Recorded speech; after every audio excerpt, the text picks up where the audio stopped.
President Ruto's administration in recent days has shown dysfunctionality, exposing a troubling lack of effectiveness in handling public interest issues, such as the doctor strike, distribution and sale of substandard fertilizer, and ongoing banditry in the Kerio Valley, Baringo, Samburu and Pokot.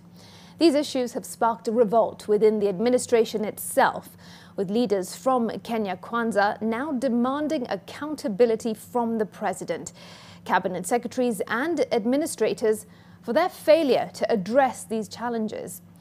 Despite the president's stern warnings to top government officials, it remains uncertain whether this really will be enough to remedy the government's current struggles and cure the president's ailing government.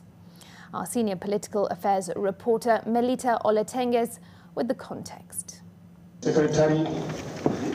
The Kenya Kwanza administration is embroiled in internal conflict, with government leaders condemning various crises that have brought shame to the president and his cabinet.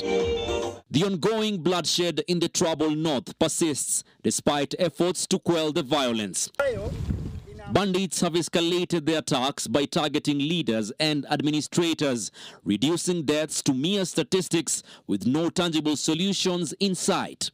The recent incident of bandits setting fire to Ngaratuko Primary School highlights the severity of the situation, with more than 200 people killed in banditry attacks since last year. The commitment made by Interior Cabinet Secretary Kithure Kindiki to stay in the region and tackle the problem now seems like an unmet promise. Na tulipiga UDA kwa sababu tulikuwa na matumaini ya kuwa hii shida itaisha. Na tulipiga UDA kwa sababu hata rais alipokuja siku ile sherehe ilikuwa Kabartonjo, alipigwa risasi. Kuna wakati fulani pia yeye alitishiwa. Na yeye mwenyewe alituahidi. Sasa kwa sababu alipoingia serikali, sisi tukakuwa na matumaini zaidi. Mtu tulipea kazi ya Inspector General, alikuwa anaitwa Koome, alienda wapi? Mbona sisikii sauti yake? How can you be Inspector General of Police and Kenyans are being killed and maimed every day? Rais anakuja anatoa amri, kesho MC anauawa. Kesho ng'ombe mpaka ya chief mwenyewe. Trade CS Rebecca Miano and her agriculture and livestock counterpart Mithika Linturi are on the spot for fake fertilizer and seed saga, an egg in the face for the Kenya Kwanza government, resulting in significant losses for farmers. Mambo ya fertilizer imetuletea tisho kubwa sana. Watu wetu wa ofisi waachipike, na wasipoachipika wang'olewe, wakulima wapata haki yao. If you follow the supply chain properly, you know, munajua, which consignment was brought in by who out of this fertilizer. Musizungushe watu kwa muda mrefu. On another front, the Ministry of Health is facing a standoff with doctors, leaving the health sector in crisis.